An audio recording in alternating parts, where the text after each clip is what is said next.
nouvelle et un roman. La première, c'était L'enfant de la route en 2015. Ensuite, c'est La fille aux étoiles en 2017 avec le roman La tribu des veuves. L'année dernière, j'ai participé à un recueil de nouvelles qui s'intitule Les fous sous la pluie. Et cette année, je viens de sortir Kirinata et Doka, qui a été illustré par Nicolaïane Martin. J'ai réalisé cet ouvrage parce que, en tant qu'enseignante, je voulais aussi viser les plus petits qui viennent d'apprendre à lire, et celui-là, il est vraiment bien pour les enfants à partir de 9 ans. Une histoire d'amour entre Kirinata et Doka, qui sont issus de deux tribus ennemies, l'autre tribu de la terre et l'autre une tribu de la mer, jusqu'au jour où ils se rencontrent et ils tombent amoureux. Et ils vont se voir en cachette et après, voilà. Au final, quand on lit le livre, on ne s'arrête pas sur l'histoire d'amour parce qu'il y a quelque chose de plus vaste, de plus large et dedans, c'est beaucoup d'espoir. Depuis enfant, j'adorais écrire. Depuis la primaire, j'écrivais ce que je faisais chaque jour, quand je gagnais au billes ou quand je perdais au billes, des petits trucs banals, quoi.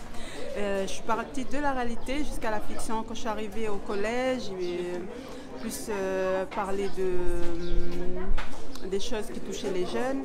Et après, vraiment, c'est selon l'époque, je variais le style d'écriture et les thématiques. Pour moi, l'écriture, c'est thérapeutique parce que non seulement ça soigne les mots, mais c'est aussi une liberté qu'on a et que les jeunes doivent s'approprier pour exprimer leurs ressentis, pour exprimer le monde.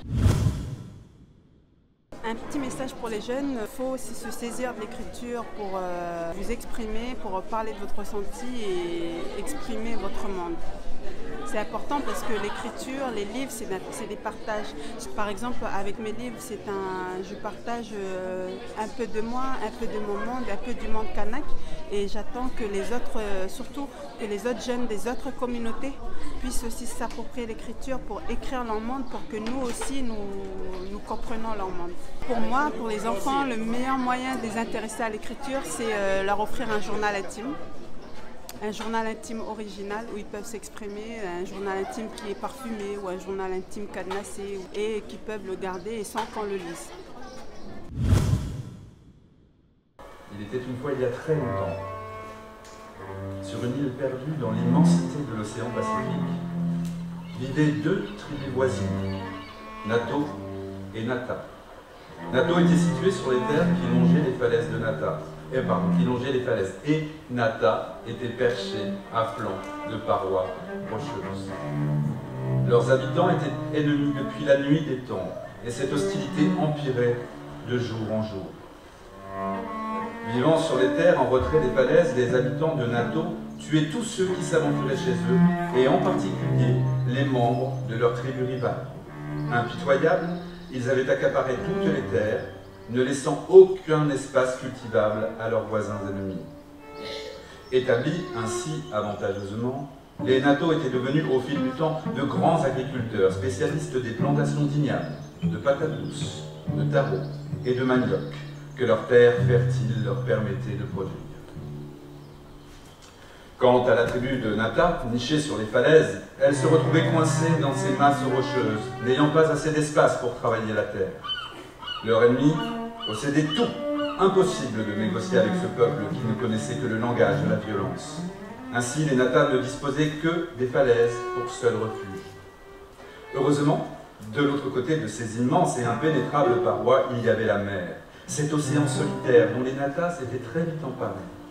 Avec le temps, et malgré l'absence de terres arables, les Nata avaient su dompter ce bleu infini et étaient devenus les meilleurs pêcheurs spécialistes des perroquets, des dawas, des langoustes, des taupinets, des poulpes et de tous les autres fruits de mer dont regorgeait le lagon.